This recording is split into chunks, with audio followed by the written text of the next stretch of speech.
But look at verse 40.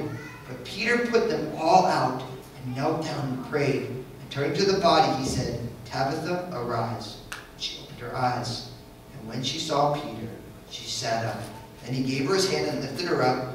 And when he had called the saints and widows, he presented her alive. Wow. Verse 40 arrested me as I studied. Because Peter puts out all the people who are freaking out, all the hysterics, he put them all out, and what did he do? He got on his knees and he prayed.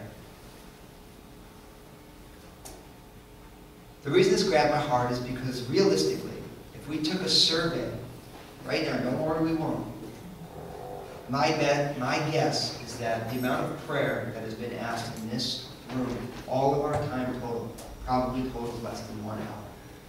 The whole room, all of us together. How much time do we spend praying? Probably less than an hour. And you might say, oh, come on, Dave, it's only 12, 15. You know what the thing is? If we got to the end of the day, I don't think it would be much more than an hour, 8. In the whole room. And the thing that broke my heart about that is because prayer acknowledges our dependence on God. The people who pray are the people who know they need God. And we can discern our level of understanding of our need for God by the amount that we either pray or don't. If you say, well, I don't really pray over the course of the week, I don't pray. What you're saying, in effect, is you don't need God. You got it. And people who need God will ask for it. And then I read this example or this account, and let me just read it to you.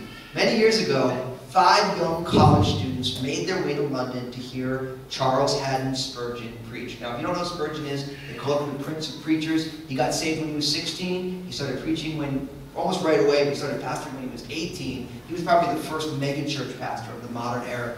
Thousands of people would come to hear this 18-year-old, non-educated, absolutely rigorously brilliant, also very anointed man who now there are volumes of his sermons, and you read them, they're absolutely astounding. But these 5 young college students came to hear Spurgeon preach. Now, arriving early at the Metropolitan Tabernacle, that was what the church was called, they found the doors still locked. Now, while they waited on the steps, a man approached them. Would you like to see the heating apparatus of this church? He asked.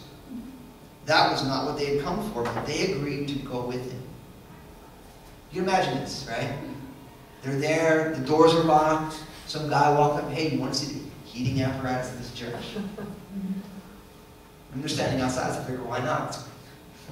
Let's go check it out.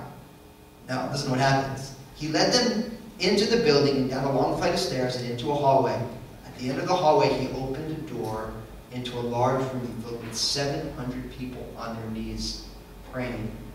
That, said their guide, who was none other than Spurgeon himself, is the heating apparatus of this church.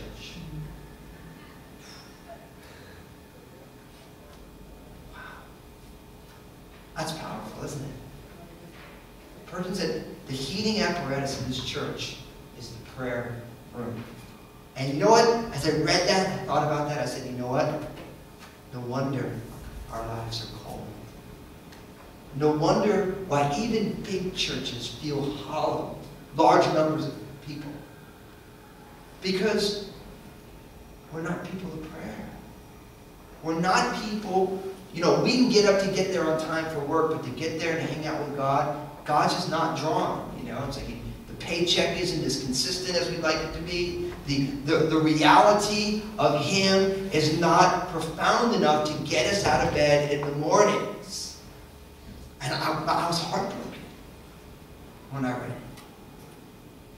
The question for us is, do you feel the chill right now? And I'm not trying to guilt anybody. My goal is not to get us out of here. My goal is not to give us like a rah-rah. Let's go be prayer warriors. The question is, we're either people of prayer or we're not. We're either people who realize that prayer is the heating apparatus for our lives, or we think that other things are. And what's unfortunate today is, I have some friends, they pastor huge churches. They roll out a new study if people like to teach, or lots of people come. When you have the prayer meeting, churches that have 5 services over campuses, you hold a prayer meeting, you don't even need to use the sanctuary in most churches. You use like a kids ministry room. So a church that boasts 15,000 people, when you call a prayer meeting, 100 people show up. Because Jesus doesn't draw people anymore. I've said it here a lot, I've always held it. The simple reality that you know how popular a church is by the Sunday attendance. You know how popular a pastor is by the midweek attendance. You know how popular Jesus is by the prayer meeting. And we get blown away by hearing of like a church like the Brooklyn Tabernacle, Jim Cymbala, who's written a bunch of great books, and their Tuesday night prayer meeting is actually their most popular service. We hear that, we're like, wow. And people go, they go to New York, and they just go to Brooklyn Tabernacle just to experience a church that thinks that the prayer meeting is the most important meeting. People will flock to hear a Bible teacher. They won't roll out of bed to hear the man who is the living